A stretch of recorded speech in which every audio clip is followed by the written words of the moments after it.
Hey guys, Guru Cody here. I'm just going to show you a quick lesson on basic checking. This is something that is super important to the entire system and how to actually operate. However, it's something that doesn't get explained unless you got it straight from Tuhon Ray. So I'm just going to show it to you really quick. So right over here, we use the beautiful Miss Kathy as my demonstrator, right? So something to think about when we check the hand. Initial placement is super important. So if we're over here and we're going like this, right? If I check just at the palm at the arm, there's nothing stopping her from windshield wiping and hitting me and doing all this stuff, right? So when we check, what we actually do is we look at the hand and we cut it into a corner right here. And what I want to do is I want my hand to drape somewhere within that corner. If I grab, she's going to know we're fighting, and then the next thing you know, it's going to trigger a violence response, right? But if I'm here like this and she pulls, she's caught. Boom, there's my hit. If she pushes, the angle of my elbow creates another crossroads for me to control, right? If she goes to rotate, she can't rotate because this trigger's in place, right? This hook, it's like a fish hook, right? And now that's just the isolation component of that. It's just always here. If you ever look at Tuhon Ray or any of the guys that spend a lot of time with them, you'll see this kind of checking, right? Just a hook.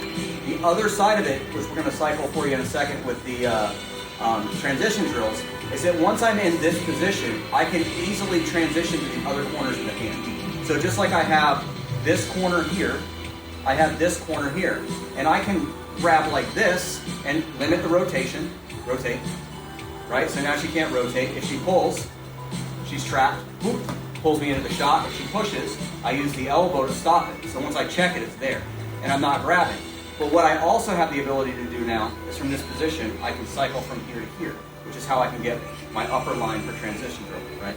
So what you'll see is a lot of people try to pick up on transition drill 1, or mono, however you want to call it. They pick up like this, and that's using my shoulder muscle. So Kathy doesn't let me lift. Like we're at a stalemate right now.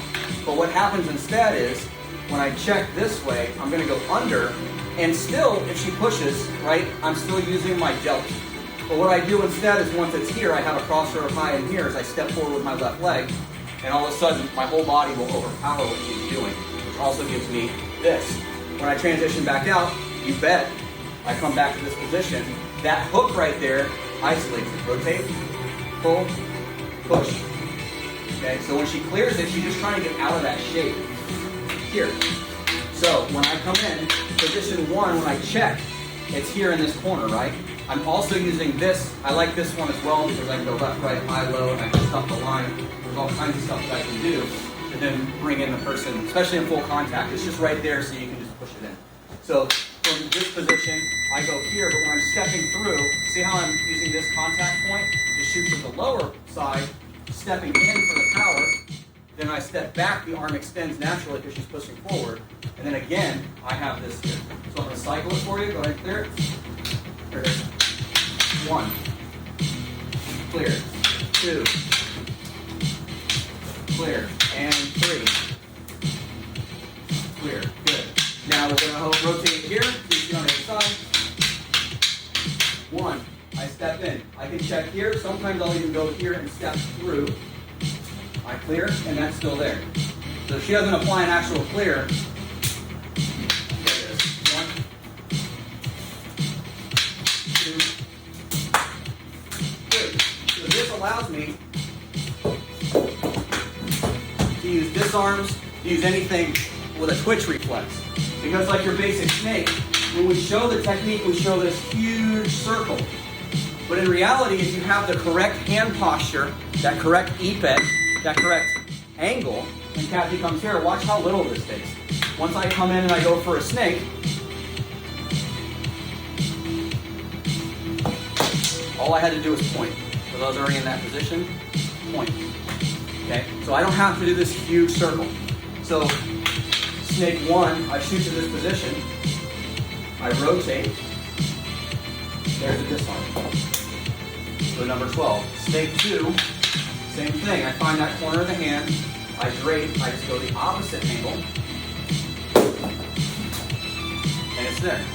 Circle, point.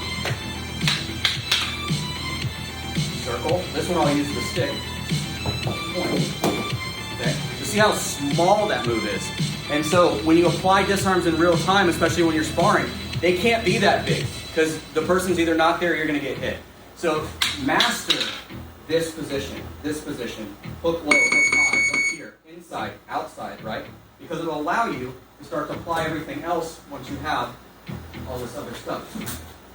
Okay? But if you don't have that first initial position, it's going to be really hard in a fight to get into all those other techniques. Okay?